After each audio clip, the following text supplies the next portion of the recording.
वंदे मातरम कर्मचारी साथियों, एफएमएस 3.0 से संबंधित एक महत्वपूर्ण जानकारी आपके साथ साझा कर रहा हूँ।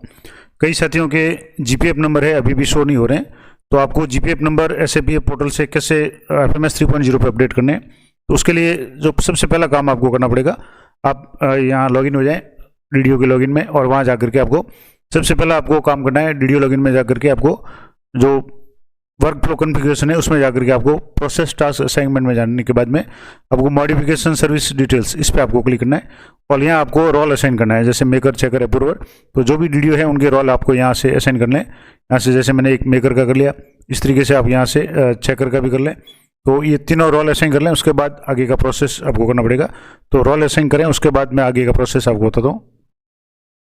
तो पहला काम आपको करना है वर्क फ्लो कॉन्फ़िगरेशन में जाकर के प्रोसेस टास्क असाइनमेंट जाके सर्विस जो मॉडिफिकेशन वाला है उसमें जाके आपको रोल असाइन करने हैं, चेकर, मेकर, अप्रूवल।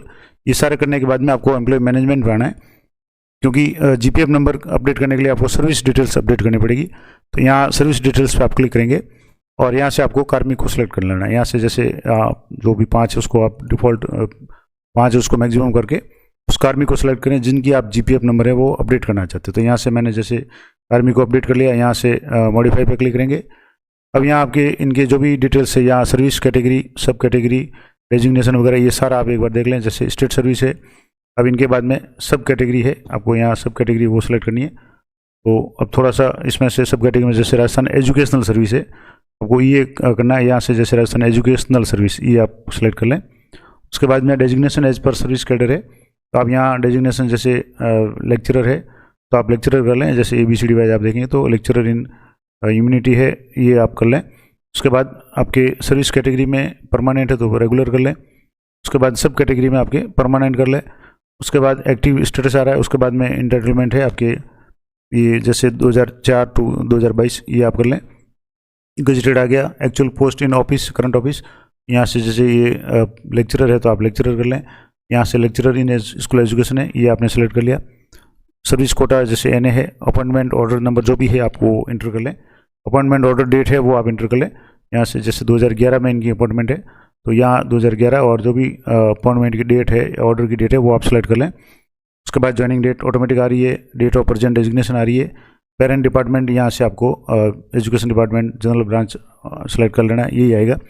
उसके बाद आपको यहाँ से जो भी है जैसे पोस्ट है क्या था, ज्वाइनिंग टाइप आप यहाँ से टाइम फोरनून, आफ्टरनून जो भी है वो सिलेक्ट कर लें। अब आपको यहाँ जो इनके सबसे इंपॉर्टेंट बात है, यहाँ जीपीएफ नंबर है ये 100 वाला इस तरह के आ रहे हैं नंबर, ये सही नहीं है। सही नंबर आपके एसआईपीएफ में जाकर के जब आप चेक करेंगे तो वो सही नंबर है। तो यहाँ से आपको फैच एसआईपीएफ डिटेल्स आप इस पर क्लिक करना है। ये कन्फर्मेशन पूछेगा, are you sure want to fetch the SIPF data, आपको येस पे क्लिक करना है।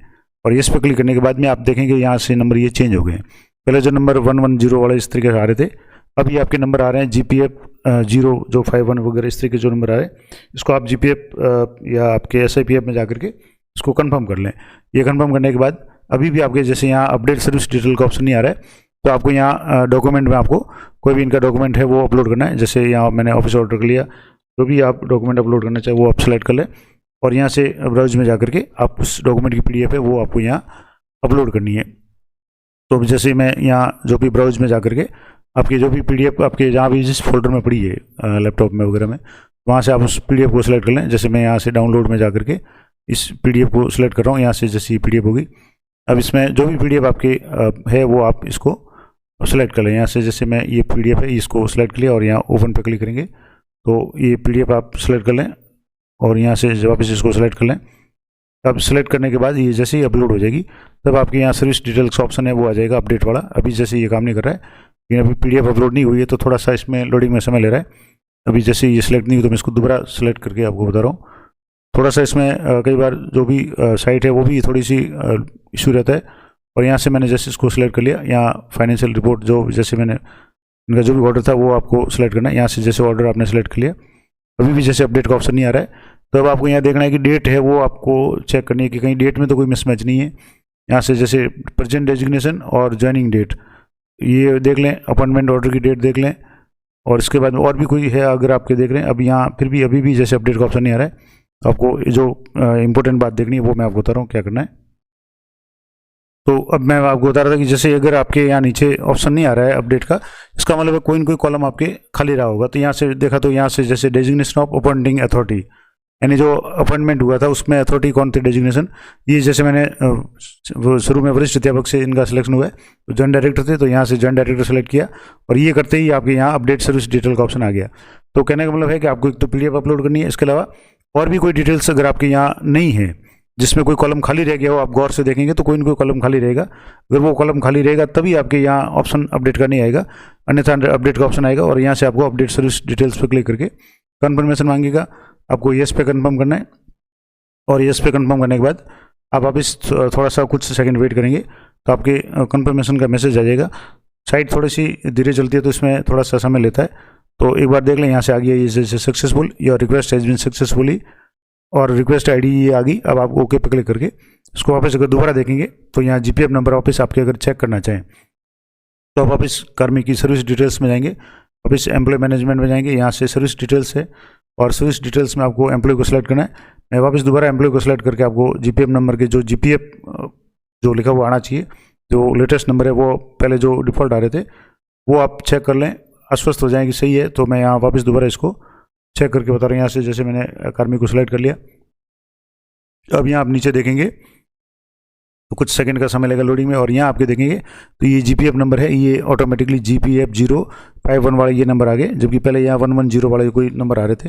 तो ये इस तरीके से आप किसी भी कार्मिक की GPF की डिटेल्स है वो आप अपडेट कर सकते हैं। तो ये था पूरा प्रोसेस, मैंने आपको लाइव करके बता दिया कि किस तरीके से FMS 3.0 पे किसी भी कार्मिक की GPF के नंबर है वो अपडेट करेंगे।